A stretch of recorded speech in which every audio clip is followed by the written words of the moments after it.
И здравейте, приятели! Ще играем криница в нашата къща! И както разбрахте, приятели, ще играем криница. И така, че може да се подписате за канала. Айде! Капанка, приятели, забравих да кажа. Започваме криницата, приятели! Ама трябва камък на хартия. Добре, нека да започнем. Камък, ножица, хартия. Раз, два, три. Раз, два, три. Покривам те. Значи той отпада и трябва да... аз трябва да търся. Хора, защо аз трябва да се крия? Или за вас го правя, подпишете се за канал. Първо започвам да броя. Добре. 1, 2, 3, 4, 5, 6, 7, 8, 9, 10, 11, 19, 20!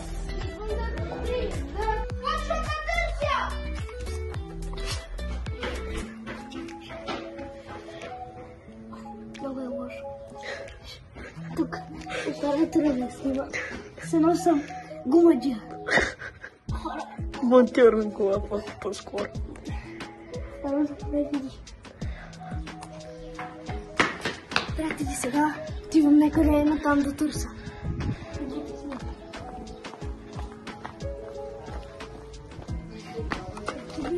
Това са нашите котки. Ако искате да се запознаете, тя още няма име, но пишете долу в коментарите как да се казва. Да, е най-маличката. Трябваше тя е. И, приятели, сега не знам. Ето е мършина котка, приятели. Тя влезе отдолу. Ето е другата котка. Страти от нас, не знам също.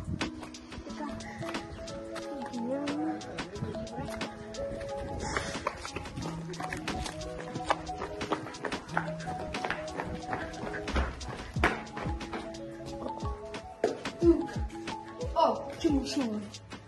Чувам шумане. Защо? Как така? Аз не можах да те намеря. Ставай! Защо си легла под... Ох, не намериш друго място. Нищо. Айде, сега ръката пътна хартия. Трябва много да се търси, приятели. Да. Ама поставайте по един лайк долу в камбанката. И се подпишете за канал. Точно така.